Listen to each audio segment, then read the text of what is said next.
Thank you, Madam Chairwoman. Thank you so much for coming today, and I'm really thrilled to be on this committee. My district runs just north of Cape Canaveral with Embry-Riddle University, front and center there, the world's leading aeronautical university. And the chairwoman and I are, I think, one of the only, a handful of members that are on both the armed services and this space committee. So we're seeing both sides of what we're calling the 21st century space race. The acting Secretary of Defense likes to use the term new space to describe the expanding role of the commercial space industry in developing defense space technology and also commercial space technology. Can you discuss the critical importance of commercial space to NASA's deep space missions, the lessons you're learning from their launches from Cape Canaveral? We're expecting launches every week by 2021. And then, as you're in phase, I guess, phase alpha or phase A of your planning for the moon landing, how are you engaging commercial space and the private sector in your planning sessions? And we'll start with Mr. Gerstenmaier.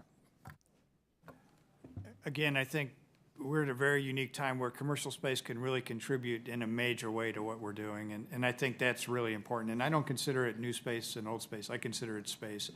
We learn a lot from the new participants in the space program. They don't have some of the concerns and some of the slowness that we have. We can learn how to move fast again, but then we also have some experience and some things that actually help them too. So this working together actually makes us much stronger working together and moving forward. We're very actively engaged with them. We're asking them for ideas on how to move forward.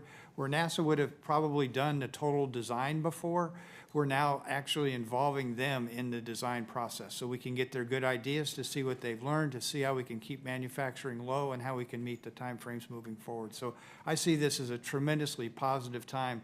I think we might be a unique opportunity where we can really team together, work together as a team, and achieve these aggressive goals towards 24 and on tomorrow. So they're being, those companies, the various companies, which we probably don't need to go through, but they're being actively engaged now so that the budget and the plan that will come to the committee in the next, I hope, in the next few weeks, will have commercial private sector participation and built into those planning procedures.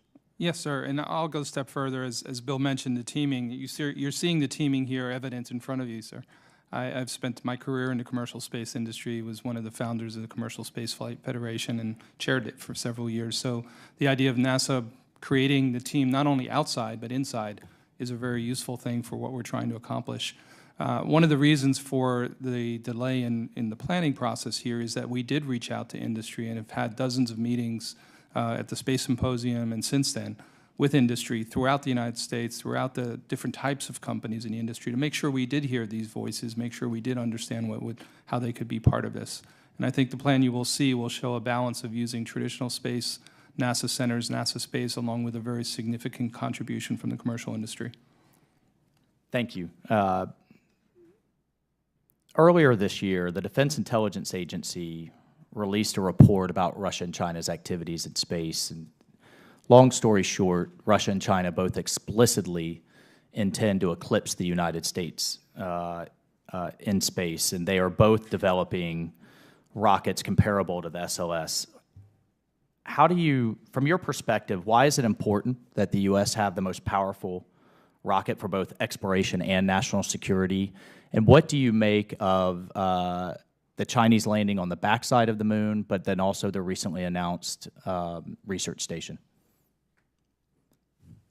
Again, I think having a heavy lift launch capability is critical to us to be able to get large masses to the vicinity of the moon. That's really important, and I think this is where this commercial and government approach works well together. The SLS can launch as a backbone and carry the pieces that have to be launched as one combined package in one shot. Then you can use the commercial industry to launch multiple other small pieces to aggregate around the moon. So I think that's critical to us keeping forward and being a leader in space, to continue to push those things that don't yet have a real opportunity yet for big revenue. That's the appropriate role for government. Mark, anything? I agree with that, but I also take one step forward. You know from your time being a Green Beret that sometimes you need to stand up and take a stand. And I think in this instance, what we're doing is saying that we're not going to let that happen. It is part of America's in DNA as we talk about it to be part of the leadership of this industry. And I think what we are doing here and the whole aspect of our plan is to be able to step up and ensure that we keep ourselves at the forefront of that. Absolutely. Thank you.